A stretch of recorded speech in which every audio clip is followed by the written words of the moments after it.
Alright, howdy folks. I'm here with another exciting recipe that nobody will ever watch. Today I'm going to make a basic stew, not a roast. I've got a roast here, but I'm going to make a basic stew. It's it's one of those kind that you can throw anything in there that you want, but we're going to start with the basic ingredients. Some stew meat that I'm going to make out of this roast. I'm going to cut up and use the roast. And potatoes and carrots, and then later in the cooking stage we might throw in some whatever we have in the freezer. So it's an everything goes, anything goes type of stew. I do leave out onions, tomatoes. I know a lot of people use those in their stew, and it enhances the flavor. But I've got some picky eaters in the family, so we're gonna leave those things out. But it's just basic meat, potatoes, carrots. We may throw some corn, some peas in there. I don't know. We'll see. So from that, I'm going to do a time lapse of cutting this stewed meat up because it's rather boring. So there you go.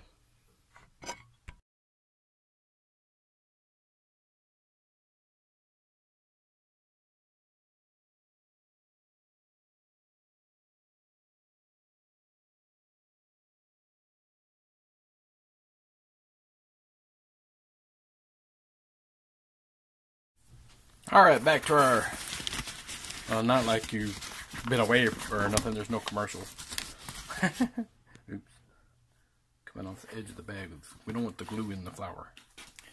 Okay, so what we're gonna do is I've got nearly 2 pounds of meat cut up here. You want about 2 pounds with this beef stew recipe with the McCormick's seasoning. 2 pounds of beef stew meat in 1-inch cubes. I think I didn't measure them, but they're close.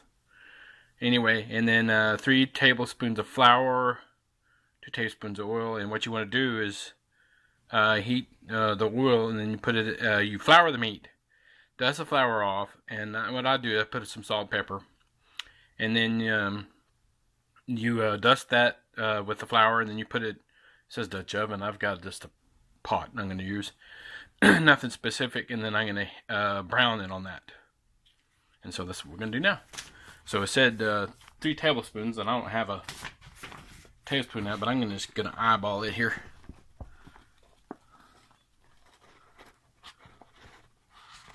That is probably pretty close to 3 tablespoons, I'm going to guess. Then I'm going to put some salt and pepper, and I'm doing this one-handed here. Not much. No pepper. I'm going to put a little bit more salt on it. I'd say about maybe a 1/4 of a teaspoon or so. Mix that up real good. And get my meat in here.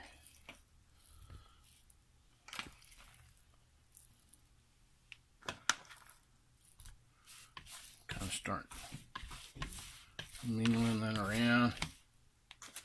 And just go ahead and put it all in there.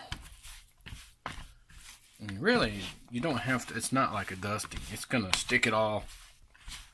Normally I'd use the little thing to kind of, but since we're not going to get that much flour on almost 2 pounds of stew meat. Alrighty then. Get there. And it says to use cooking oil. I'm going to use a little bit of, instead of regular vegetable oil or anything, I'm going to use a little bit of olive oil. It gives just a little bit more flavor. I'll get that going in a second. I know this is sideways. Sorry about that. Kind of hard to cook one-handed, but I'm getting better. There we go. Pause this a moment. Alright, add my 2 tablespoons of oil.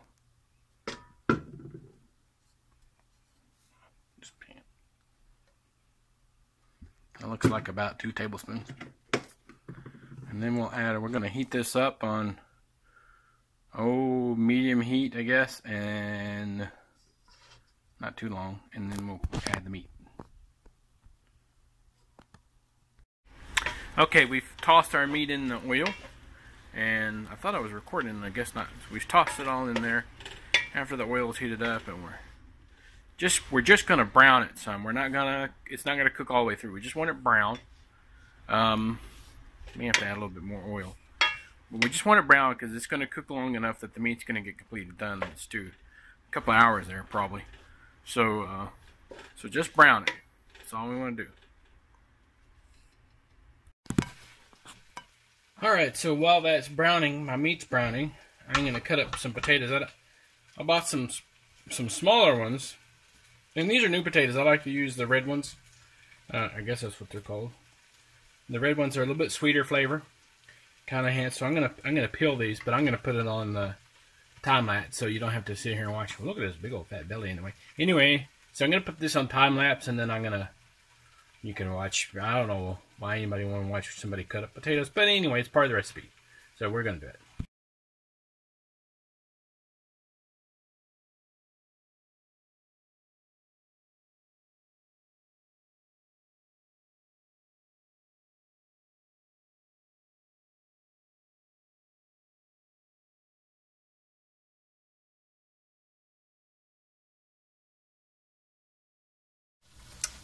Alright, in the time-lapse video, you saw me peel the potatoes I had earlier. Well, I only peeled them because they had some spots on them. But in the normal red potatoes, and sorry, my belly got in the way there. The normal red potatoes, let me move this out. You know, they're nice looking ones. I just wash them. I don't peel them. I wash them. I might cut anything that's bad out of them. You know, eyes or whatever. And then I just quarter them and then use it. And then the recipe calls for up to 5 cups or 5 cups of vegetables. So I usually we like potatoes, so I usually use a couple of cups of potatoes in the McCormick seasoning recipe. And I'll use probably 2 cups of carrots and then a cup of whatever else I want to throw in there. And that's about it. Usually maybe some corn or something, peas, something like that. So that's why I'm not gonna.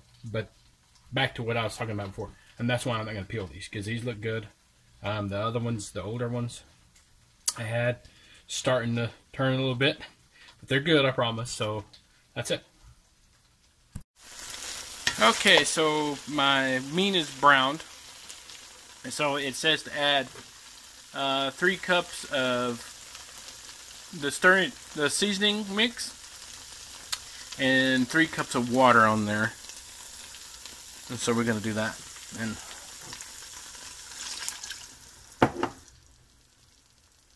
get that going. And I get the seasoning packet tore open. Just a second and pause this. Okay, I got my seasoning in there, and we're gonna stir it. Alright, what else does it say to do? It says bring to a boil, cover, reduce heat. So I guess we're gonna let that come to a boil, and I'm gonna finish cutting my potatoes. I think I've cut enough of them up on the video. You know what potato cut up look like. So I'm gonna finish doing that.